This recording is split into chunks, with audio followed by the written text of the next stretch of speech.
The self-taught wire walker finally reaches his goal of wire walking across two of the largest towers in New York.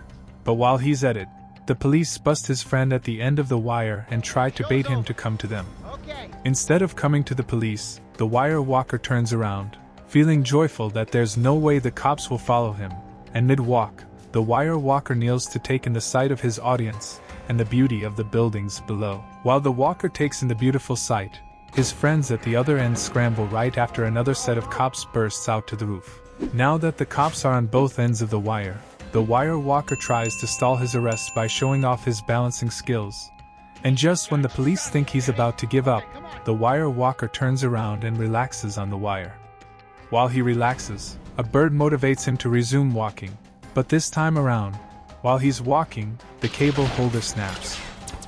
Flashing back to France, 1973, Philippe, a self-taught wire walker, showcases his talents in the street until he's forced to scramble when the police arrive. The occasional run-ins with the police don't stop Philippe from gathering funds and showcasing his magic talents on the street.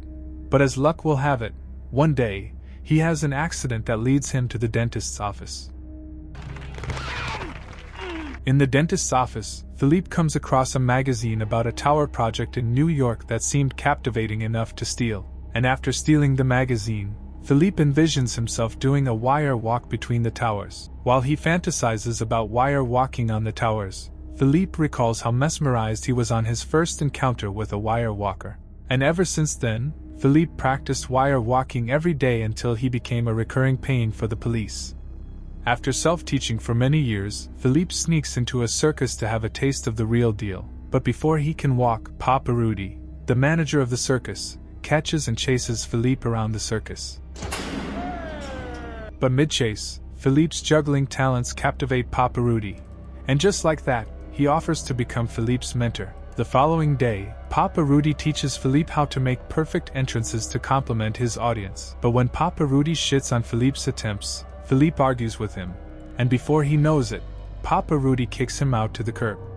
The curb kicking continues with Philippe's next mentor, so Philippe decides to go to Paris, where he officially begins his wire walking career, and catches the attention of Annie, another artist. After one of Philippe's shows, Annie approaches Philippe and curses him out for stealing her audience. In response, Philippe offers a suitable solution, introduces himself, and convinces Annie to hang out with him at a pub. And ever since the nice moment in the pub, Philippe had always felt comfortable telling Annie about his visions, including the one he had in the dentist's office. But while Philippe is telling Annie about his plans, the vibe shifts, and he kisses her. One day, when Philippe convinces Annie to join him in his wire walking practice, Jean-Louis, a random photographer, approaches Philippe, and while Philippe and Jean-Louis are bantering, Philippe's rope holder snaps. Later that evening, Philippe returns to Papa Rudy to ask him to mentor him again, and after a few arguments, Papa Rudy agrees to teach Philippe. The following day, Papa Rudy shows Philippe all he needs to prevent his ropes from snapping, and before Philippe knows it, Papa Rudy lets him join the circus team. One day, at the circus, when Papa Rudy walks in on Philippe losing his balance mid-practice, he shares some balancing tips with Philippe, and after a few more practices, Philippe gets a gig from Papa Rudy. During the gig, as Philippe is walking the wire, he notices the fishermen underneath him laughing and assumes they're jesting over him.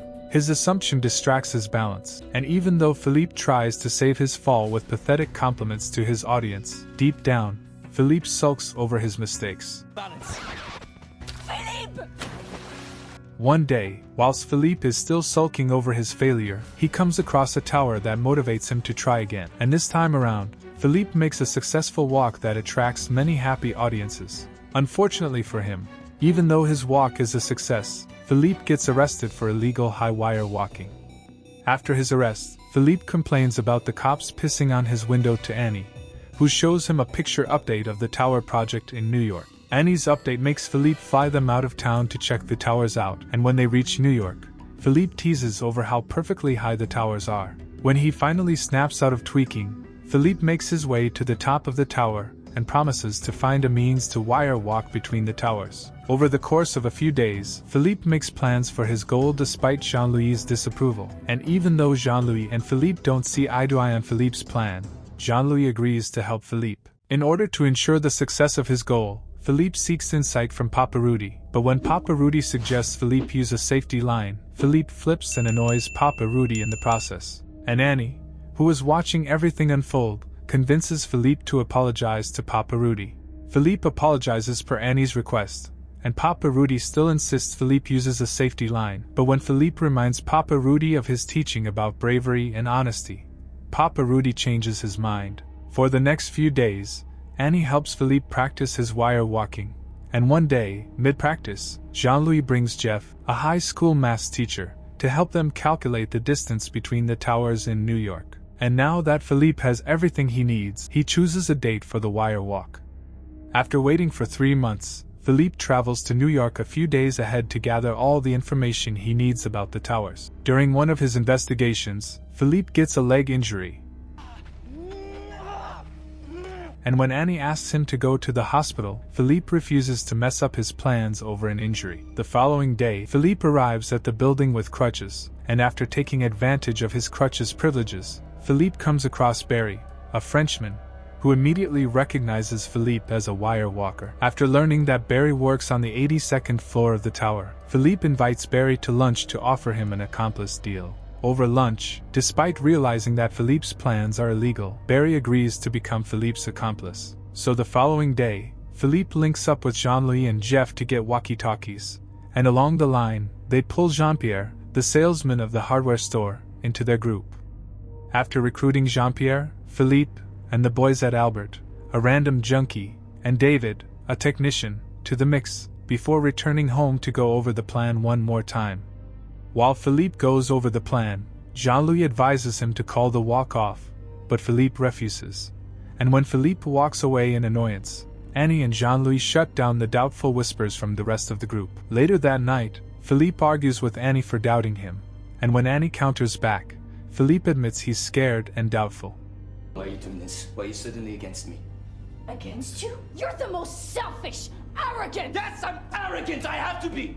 The following morning, things don't go as planned, so Philippe and the boys are forced to wait till closing hours for Jean-Pierre to convince the on-site manager to let them in. After Jean-Pierre convinces the manager, he follows Philippe into the lift, where they have to convince another worker to let them reach the highest floor. When they get to the highest floor, Jean-Pierre deceives the worker into going downstairs with him to avoid the lift being stuck on the last floor with Philippe and the others. With Jean-Pierre gone, Philippe, Jeff, and Albert are setting up the equipment. Mid-setup, Albert suddenly freaks out over getting caught, and right after Philippe lets Albert scramble, he and Jeff hide from the approaching guards in an elevator shaft. After waiting for hours in the shaft, Philippe's mind starts playing tricks on him, but he snaps out of it, and waits a few hours more until the guard they're hiding from leaves. Now that they're alone, Philippe and Jeff transport the tools to the rooftop as quietly as possible. After carrying all the tools, Philippe realizes the arrow David is supposed to shoot at him is nowhere to be found, but after a moment of searching for the arrow, Philippe finds it, and rushes to continue assembling everything with Jeff. Meanwhile, Jean-Pierre flirts with Annie, and after their little chat, Philippe is seen tightening a cable with Jean-Louis. After securing the cable, Philippe confirms the walkie-talkie is working before proceeding to measure another rope, but mid-measurement, Philippe and Jeff quickly hide as soon as they hear a guard approach them. Luckily for them, the guard doesn't catch them, so the instant the guard leaves, Philippe resumes setting up until an accident occurs. In an attempt to manage the situation, Philippe slides to tighten the cable right before it slips away.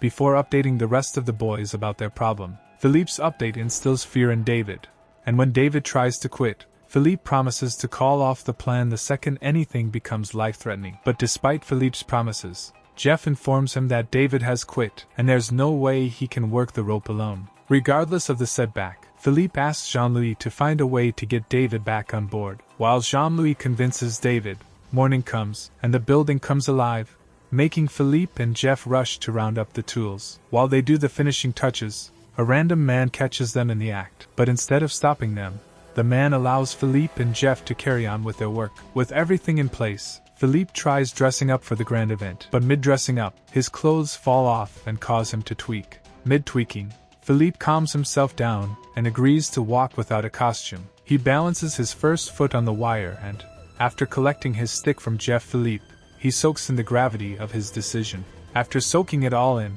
Philippe begins his walk. As soon as Annie and Jean-Pierre notice Philippe, Annie gathers an audience, but mid-air, Philippe realizes the first pulley is upside down. Regardless of this realization, Philippe continues walking until he reaches the second tower. Despite his success, Philippe has an urge to walk again, and he does, but this time, mid-walk, he tries a new technique of saluting in the air, which wins the heart of the crowd. Soon enough, the police bust Jeff on the other side, and Philippe, refusing to get caught, turns around. Meanwhile, at the other end of the rope, Jean-Louis and David can avoid the police. But unfortunately for Philippe, he has to turn around again. Now that the police are on both sides, Philippe decides to lie back down on the rope until a bird flies over him. The bird snaps Philippe out of his trance, and he continues wire walking, but this time around, the cable holder snaps.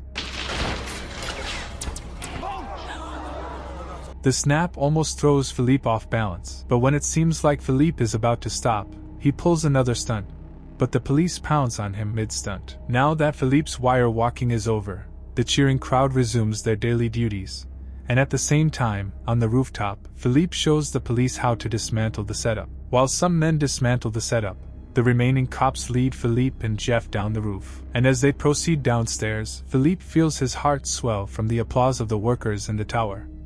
After the cops detain Philippe and Jeff, a bunch of reporters rush to interview Philippe, and the interview becomes viral enough to end up in Papa Rudy's newspaper in France. Later on, Philippe makes a toast to his group over his success, and after the celebration, most of them return to France, except for Philippe, who had a bucket load of community service punishment to complete.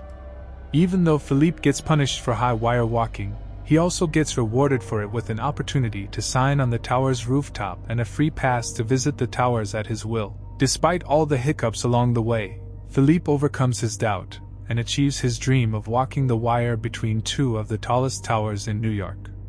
Now that Philippe has accomplished his goals, do you think he will retire from wire walking?